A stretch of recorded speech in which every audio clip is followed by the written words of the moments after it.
উচ্ছেদ হওয়া জায়গায় ওয়াকওয়ে সহ পরিবেশ বান্ধব নানা স্থাপনা নির্মাণে ৮৪৮ কোটি টাকার প্রকল্প হাতে নেওয়া হলেও সেখানে নদীর জায়গা নদীকে ফিরিয়ে দিতে রাখা হয়নি কোনো বরাদ্দ। ঢাকার চারপাশের নদী দখলমুক্ত করতে চলমান উচ্ছেদ পরবর্তী এমনই একটি প্রকল্প নিয়ে কাজ শুরু করেছে বিআইডব্লিউটিএ। যদিও ডাম্পিং স্টেশন না থাকায় উচ্ছেদের ধ্বংসাবশেষ সরানোর কাজ এখনো শুরুই হয়নি।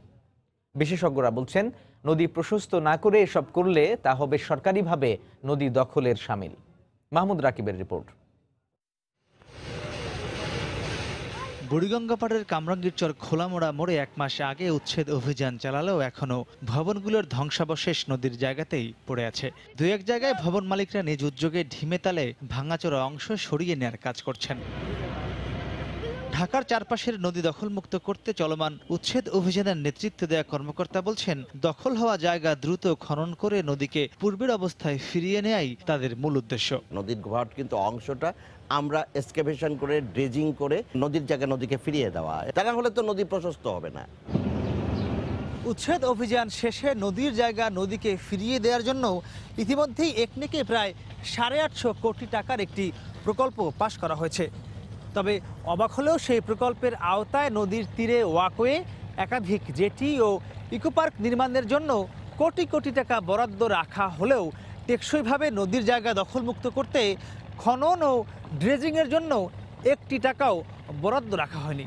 প্রকল্পটির আওতায় ঢাকার চারপাশের নদী তীরে 52 কিলোমিটার ওয়াকওয়ে নির্মাণের কথা রয়েছে। এছাড়া 19টি জেটি, 3টি ইকো পার্ক, 10,820টি সীমানা পিলার সহ বেশ কিছু পরিবেশ রক্ষা স্থাপনার পরিকল্পনা রয়েছে। প্রকল্প পরিচালক জানান, জায়গার অভাবে তারা আবর্জনা সরাতে পারছেন না। উচ্ছেদের পর যে গার্বেজগুলো হয়, এই ডেব্রিসগুলো তো ফেলার জায়গা থাকতে হবে। বিআইডব্লিউটির তো কোনো নিজস্ব জায়গা নাই, আমাদের নদী ছাড়া তো আমাদের কোনো জায়গা নেই, তো নদীতে তো ফেলানো যাবে না। অ্যাসাইন্ড অর্গানাইজেশন সিটি কর্পোরেশন, ড্রেজিংয়ে আসলে কোনো বাজেট নাই।